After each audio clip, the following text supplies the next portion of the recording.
Bonjour et bienvenue pour un nouvel essai de moto sur le repère des motards et un nouvel essai comme on aime les faire, c'est-à-dire au quotidien. On aime bien prendre ces machines une quinzaine de jours, on aime bien faire des bornes avec. On ne se contente pas de faire le tour du pâté de maison, on est parti jusqu'à la mer, on est revenu, on a fait de l'autoroute, des petites routes, de la campagne, de la ville et de la ville encore une fois au quotidien. Bienvenue à nouveau sur un essai au quotidien. La Versys, plutôt un trail routier. On se rappelle du tout début de la Versys 650, on parle de 2006, 14 ans en arrière. C'est un modèle qui a beaucoup évolué depuis. On se rappelle également que la Versys, c'était la base du Roadster, ER6, plateforme commune, moteur commun, avec juste des changements au niveau injection et puis couple un petit peu plus à bas régime pour cette Versys par rapport au Roadster. Et puis ce que l'on appelait à l'époque le Versatile System, d'où l'abréviation VER6 pour Versatile System, et surtout le grand concept Kawasaki à l'époque, ce n'était pas une moto, ce n'était pas un trail, non, c'était un nouveau segment, le street surfing. On surfait dans la rue avec cette Versys. Bon, depuis, tout le monde a totalement oublié ce que c'était que le street surfing. Heureusement, c'est un trail routier. Un premier modèle en 2006, puis un modèle en 2010 et enfin un nouveau modèle en 2015. Et puis aujourd'hui, qu'est-ce qui a changé? C'est toujours le même bicylindre, le Twin de 649 cm3 qui développe 69 chevaux. C'est la partie basse, mais en fait, dans ces trails routiers, à peu près les trois modèles majeurs du segment sont à peu près dans les mêmes gammes, puisqu'avec le V-Strom, on est à 70 chevaux. Avec la Tracer 700, on est à 73 chevaux. Bref, on reste à peu près sur les mêmes modèles. Alors, qu'est-ce qui fait la différence de cette Versys avec les autres? Eh bien, c'est l'objet de cet essai. Alors, ce qu'il y a de sympa vraiment avec ce modèle 650, c'est d'abord son gabarit. Franchement, de l'extérieur, quand on le regarde, et notamment par rapport à la version originale de 2006, eh bien, elle a gagné en coffre, elle a gagné en volume, elle a gagné en gabarit. Et puis, surtout, ce style, on parle du style Tsugomi, oubliez cette espèce de phare à deux étages. Ici, on revient sur le principe des nouveaux modèles Kawasaki au sens Ninja 650 ou Z650. Et oui, le R6 n'existe plus. Par contre, la Versys est restée entre guillemets identique ou a gardé le même nom, et puis un nom que l'on voit très bien sur le carénage ici. Après, c'est resté une machine très simple par rapport à d'autres. Il n'y a pas de débauche d'électronique ici, il n'y a pas de mode de conduite divers et variés. Même le compteur est en partie analogique et digital, un compteur digital qui a changé depuis la dernière version de 2015, mais grosso modo c'est identique, on trouve toutes les informations dessus. Après, qu'est-ce qu'on a? On a un double frein à disque de 300 mm à l'avant, on a un simple disque à l'arrière, et puis une selle qui apparaît très confortable, et puis surtout plein de réglages. Et ça, c'est ce qui fait la différence par rapport à des trails mid-size. En fait, à la fois en précharge et en contrainte, on peut régler la fourche. À noter que la précharge se règle sur le tube de gauche, la contrainte se règle sur le tube de droite. Et puis à l'arrière, on a tout simplement une molette avec simplement un S et un H. S pour soft, H pour hard, qui va vous permettre de régler facilement la suspension arrière. Et ça, c'est bien parce que d'origine, la Versys est très souple à tel point que franchement on a l'impression d'être sur un bateau, alors qu'en fait dès qu'on la règle au plus dur, là enfin ça revient bien, d'autant plus que le plus dur sur cette Versys, c'est le plus souple par exemple sur une Tracer 700. Bon, alors sous la selle, comme d'habitude, on ne met pas grand chose. Enfin, quand je dis pas grand chose, il y a quand même un emplacement spécial ici pour placer un U. Il y a un tout petit peu de place à l'arrière pour placer le bloc du U. Donc voilà, ça peut être sympa. Le gilet jaune obligatoire sous la selle. Et puis c'est tout. Par contre, ce qui est bien, avec la Versys comme d'autres modèles, ici on a la version grande toureur, c'est-à-dire avec le top case et puis le petit dosseret pour le passager. Ça c'est bien. Il y a une version grande toureur plus également pour cette Versys avec des valises, des feux additionnels à l'avant. Par contre, attention, là les prix grimpent. Dans la version totale Tourer Plus, on est à plus 1900 € par rapport au modèle de base. Alors ce qu'il y a de bien, notamment quand on prend un top case Kawasaki, c'est que la clé de contact et la clé du top case sont identiques. Ça évite de se balader avec deux clés. Bon, on le paye au prix fort, mais c'est un avantage. Bon, ça donne quoi au niveau consommation? Ça reste raisonnable malgré le petit moulin qui date un tout petit peu. Ça donne du 5,3 litres au 100. On peut descendre à 5 litres.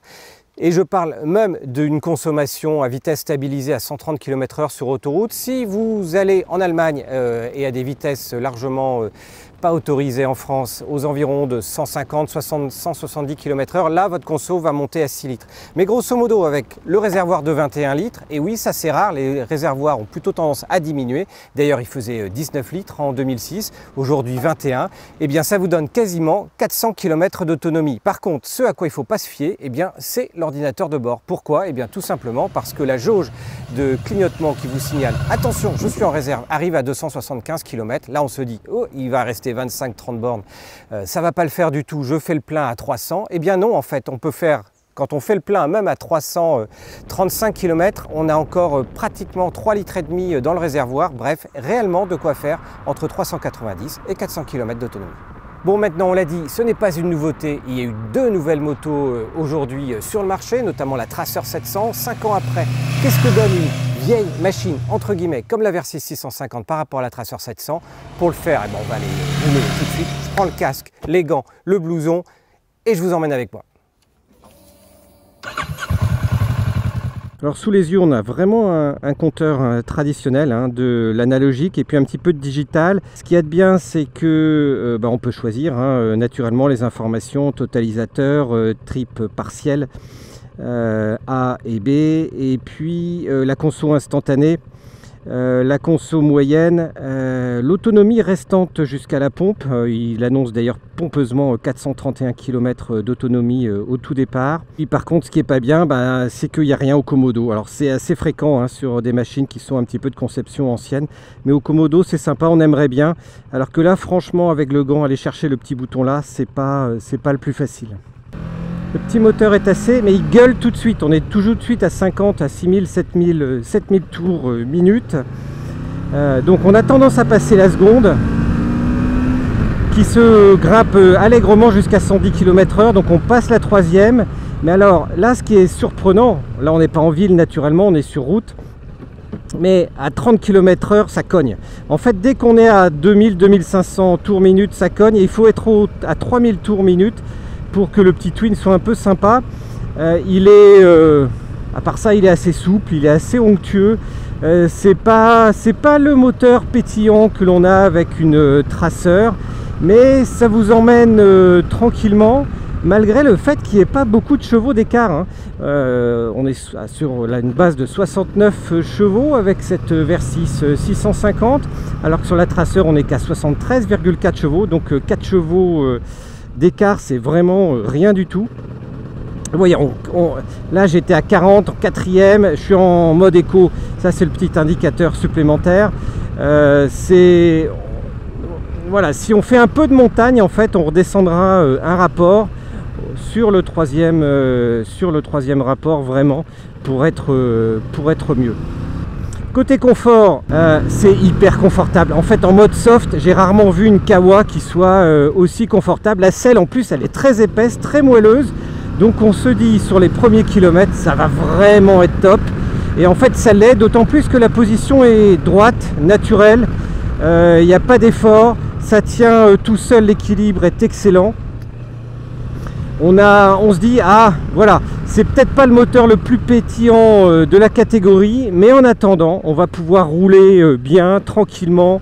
Ça va gommer tous les défauts de la chaussée.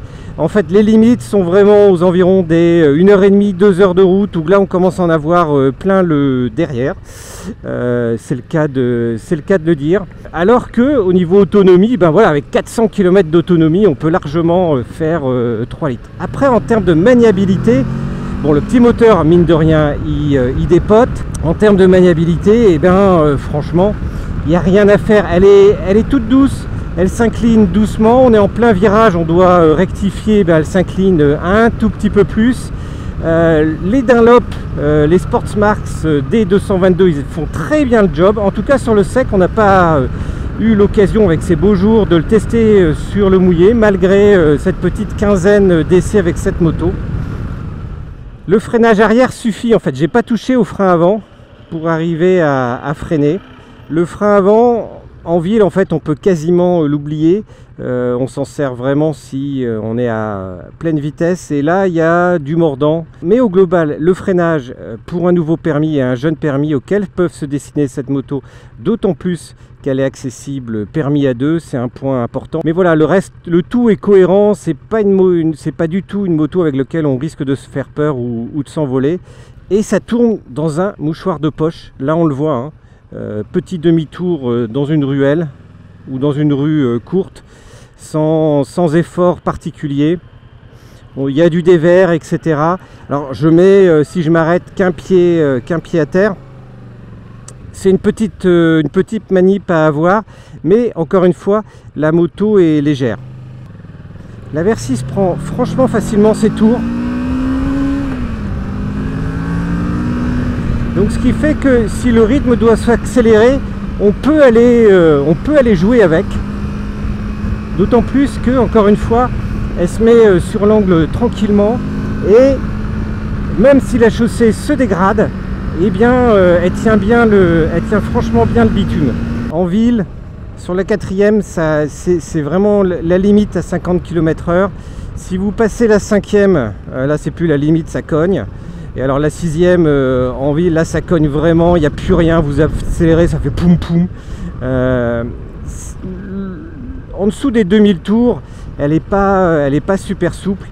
Elle va commencer vraiment à être agréable à partir du moment où vous acceptez qu'elle reste au-dessus des 3000 tours. Et là ça devient sympa, mais elle se révèle surtout au-dessus des 5000. Mais 5000 où on a de sensibles petites vibrations,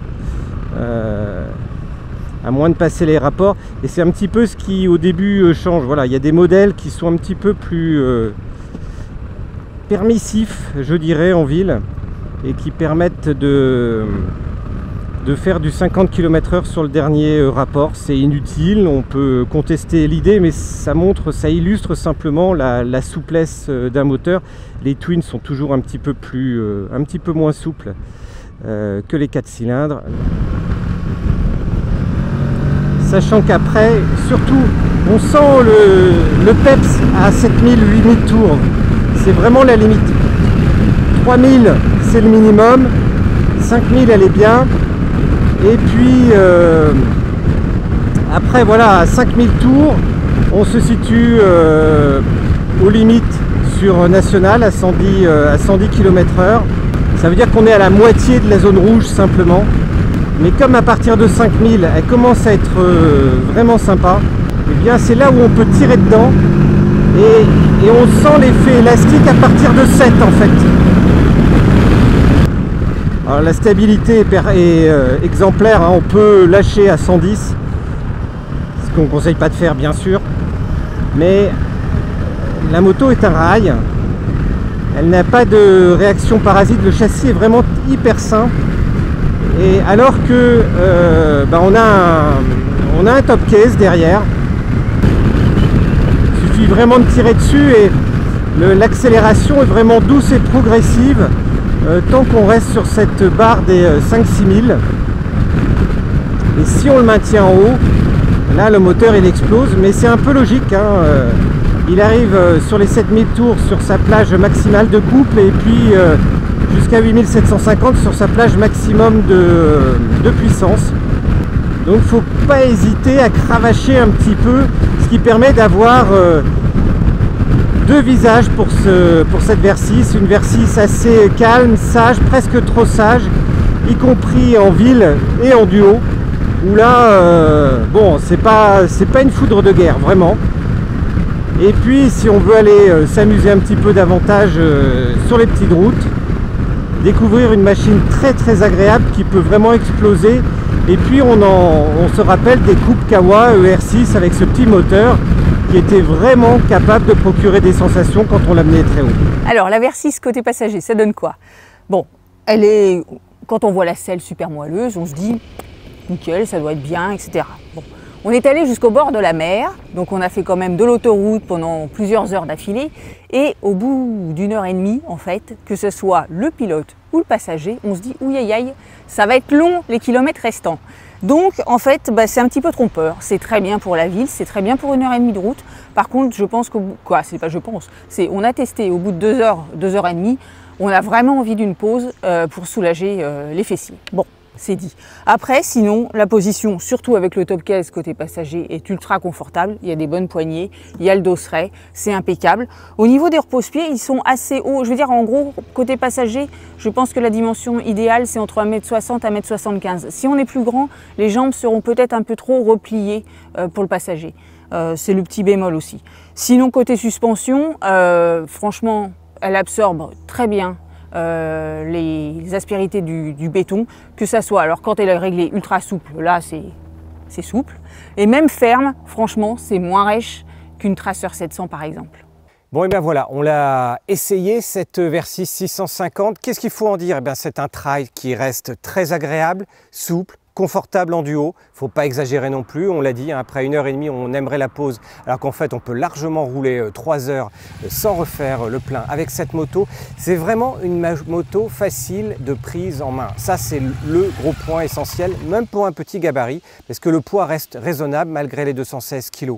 Après son point essentiel, le moteur, mais qui est un moteur très onctueux. Voilà, si vous prenez une Tracer 700, ça sera vif, dynamique, un moteur pétillant, là c'est pas ça du tout. C'est beaucoup plus calme, vous ferez de la route tranquillement avec madame. Le moteur n'aime pas trop la ville, en seconde et en troisième, on l'a dit, il a tendance à cogner assez facilement, donc on peut pas descendre on peut pas monter les autres rapports. Et puis enfin, eh bien mine de rien, c'est son prix. Pourquoi? Parce que cette moto n'est que à 8049 €. Comment je peux dire que 8049 € c'est un prix abordable? Non, c'est pas vraiment abordable, mais en attendant, sur le segment, c'est la moins chère, tout simplement parce que le V-Strom 650 lui est déjà 300 € plus cher, à 8399 €. Et la Tracer est quasiment à la barre des 9000 €, à 8799 €.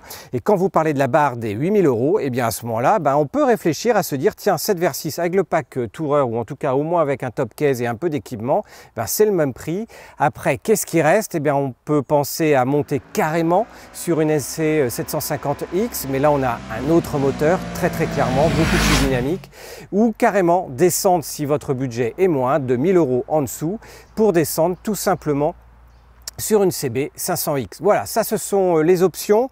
Maintenant, naturellement, on regrette un peu le prix de lancement de 7100 €. Maintenant, 7100 € c'était il y a 14 ans, donc les prix ont augmenté. Maintenant, il y a l'ABS systématiquement dessus. Et puis, encore une fois, ça reste une moto qui reste vivante, agréable, capable de vous emmener très loin en toute sécurité. Le moteur, il a été largement éprouvé depuis toutes ces années. Et s'il vous reste une chose à faire, je vous invite à essayer en concession, parce que votre essai et votre avis, c'est aussi en fonction de vos envies et puis surtout du look. Maintenant, voilà, l'essai est terminé. Si vous avez aimé cet essai, je vous invite à cliquer en bas à droite pour vous abonner, et puis je vous dis à très vite et surtout à la semaine prochaine pour un nouvel essai. D'ici là, à bientôt, ciao!